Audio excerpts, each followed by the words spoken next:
आप भी बेबी के साथ ट्रैवल करने का सोच कर डर रहे हैं कि डायपर्स कम तो नहीं पड़ेंगे, खाने का क्या होगा, बच्चा फ्लाइट, ट्रेन या फिर बस में इरिटेट तो नहीं करेगा, क्रैंकी तो नहीं हो जाएगा?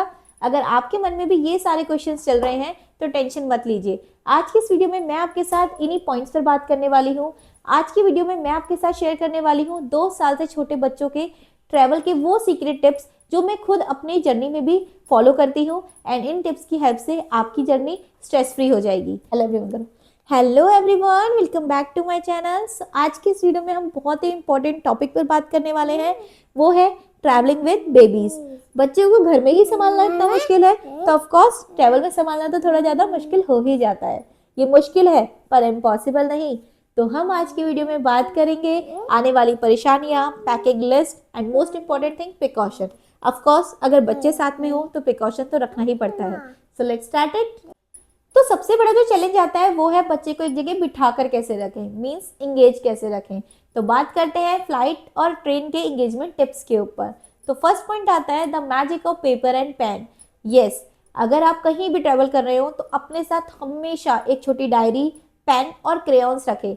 इससे क्या होता है ना, बच्चा स्क्रिबलिंग करता रहता है तो बच्चा इंगेज भी रहता है और आराम से 20 to 30 मिनट्स आराम से निकाल देता है। तो मैं भी ये करती हूँ अपनी, जब भी मैं जर्नी में जाती हूँ या ट्रैवल में जाती हूँ। इवन मैं जब केरला गई थी तो उस समय अपने फ्लाइट में अपने बेबी को मतलब नोटबुक दे दी थी और क्रेयॉन्स दे दिए थे, तो वो आराम से स्क्रिबलिंग कर रही थी और उसका आधा से ज़्यादा टाइम तो स्क्रिबलिंग में ही निकल गया था। तो ये बहुत अच्छा टिप है, मैं खुद इसे फॉलो करती हूँ, आप भी कर सकते हैं। सेकेंड पॉइंट आता है स्टिकी नोट्स। तो एक सस्ता और बढ़िया तरीका है स्टिकी नोट्स।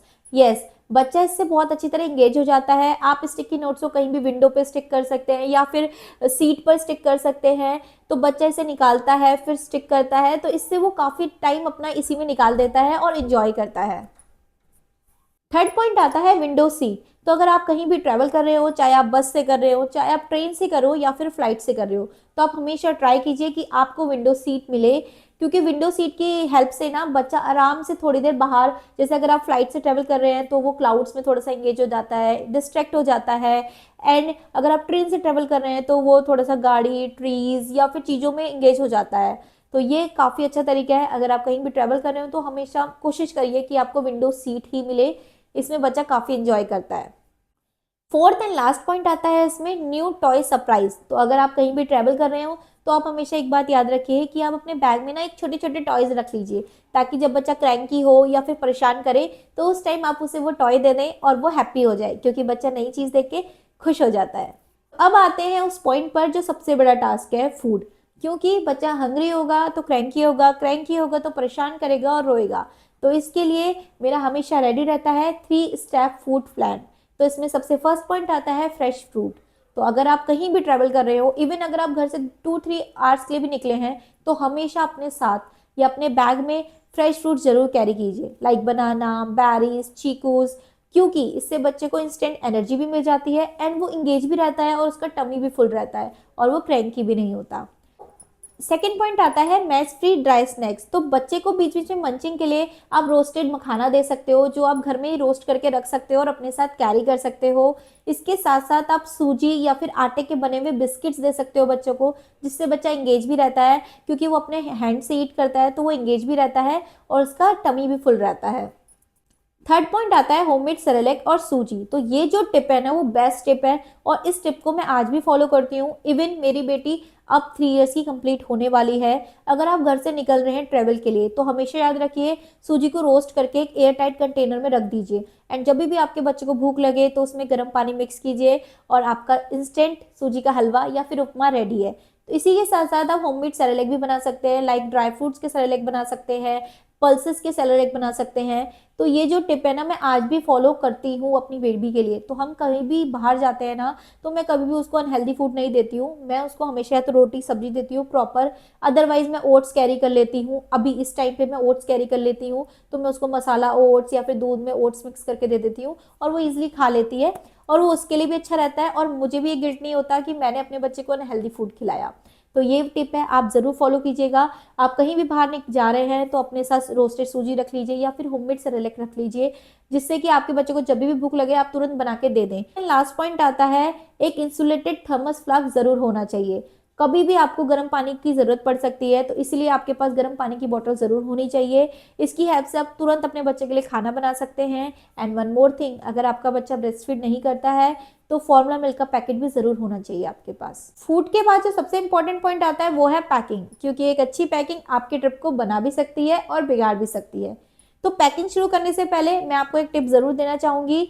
आपके पास बच्चे का सामान रखने के लिए एक बड़ा सूटकेस नहीं होना चाहिए, या फिर आप बच्चे का सामान एक बड़े सूटकेस में मत रखिए जिसमें आपका ऑलरेडी सामान है। आप बच्चे का सामान हमेशा एक बैकपैक में या फिर एक डायपर बैग में रखिए।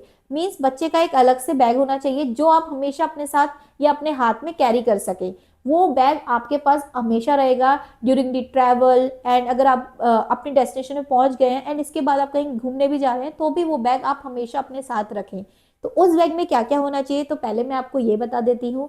तो उस बैग में सबसे पहला जो पॉइंट आता है वो है फीडिंग बॉटल्स का।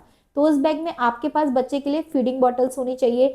लाइक मैं तो हमेशा 2 बॉटल्स कैरी करती हूँ, ताकि जब बच्चे को एक बॉटल से मैं दूध दे दूँ या मिल्क दे दूँ तो उस समय तो हम वॉश नहीं कर पाते हैं, क्योंकि हम बस में होते हैं, ट्रेन में होते हैं या फिर फ्लाइट में होते हैं, तो ऑन द स्पॉट तो हम नहीं वॉश कर सकते। तो इसीलिए मैं सेकंड बॉटल कैरी करती हूँ कि इन केस अगर बच्चा दोबारा मिल्क मांगे तो मैं दे पाऊँ। तो आप भी ऐसा कर सकते हैं, अपने साथ एटलीस्ट 2 बॉटल ज़रूर कैरी कीजिए। इससे क्या रहता है, अगर आपका बच्चा एक बार दूध पी लेता है तो उसके बाद आप अगेन उसको दे सकते हैं, क्योंकि आपके पास बॉटल वॉश्ड होती है। एंड सेकंड पॉइंट आता है sticky notes, diary, crayons, toys. ये जो सारी चीज़ें मैंने आपको बताई थी ना, वो सारी चीज़ें बच्चे के बैग में होनी चाहिए, मीन्स बैकपैक में होनी चाहिए, ना कि आपके बैग में, ताकि इजी टू रीच रहे एंड जब भी आपका बच्चा मांगे तो आप आराम से और ईजिली दे पाएँ। एंड अभी मैंने आपको बताया था इंसुलेटेड थर्मस फ्लास्क, ये भी आपके इसी बैग में होने चाहिए। मतलब बैग के एक साइड पॉकेट में आप फ्लास्क रख दीजिए एंड एक साइड में आप फीडिंग बॉटल्स रख सकते हैं। एंड इसके साथ साथ आपके बैग में एटलीस्ट 2 से 3 जोड़ी कपड़े जरूर होने चाहिए बच्चे के, क्योंकि कभी कभी क्या होता है ना, बच्चा वॉमिट कर देता है या फिर बच्चे का डायपर लीक हो जाता है। तो इसलिए इस केस के लिए आपके पास आराम से 1-2 जोड़ी अगर कपड़े होंगे तो आप आराम से चेंज कर सकते हैं। तो ये तो हो गई थी बैकपैक की बात। तो अब बात करते हैं पैकिंग में हमारे पास क्या क्या होना चाहिए। तो सबसे पहले है डायपर्स एंड वाइप।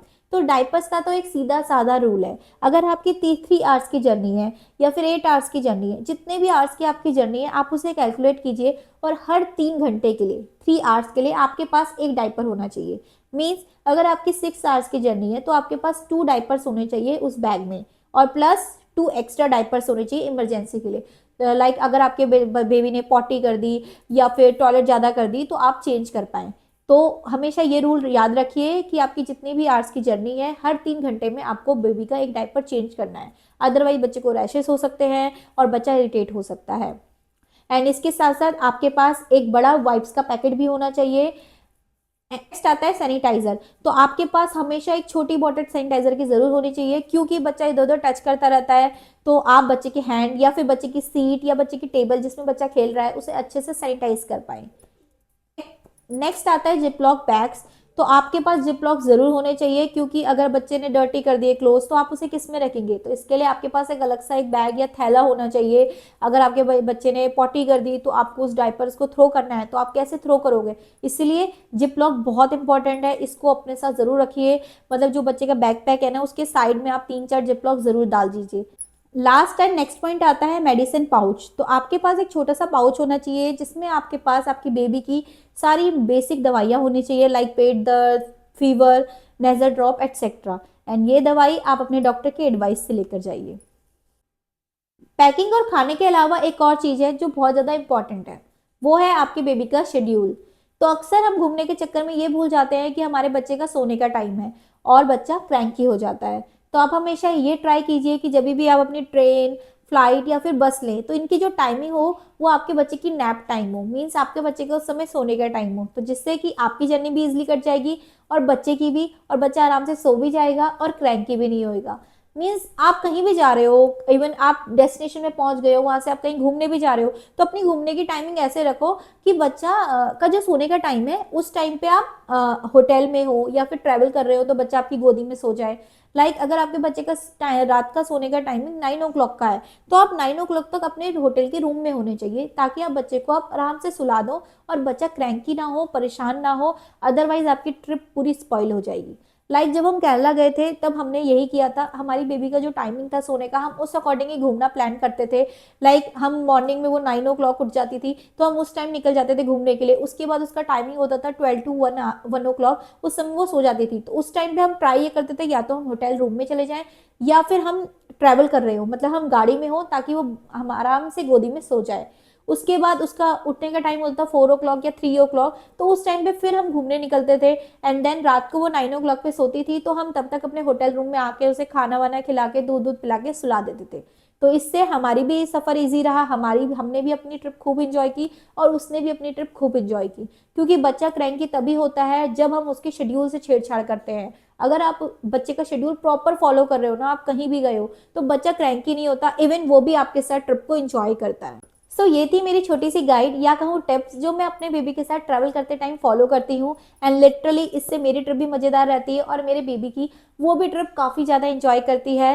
एंड अगर आप भी इसे फॉलो करोगे तो आपको भी बहुत मज़ा आएगा। एंड इसके बाद आपका जो ये डर है ना कि बेबी के साथ ट्रैवल करना कितना टफ होगा, ये वाला डर हट जाएगा।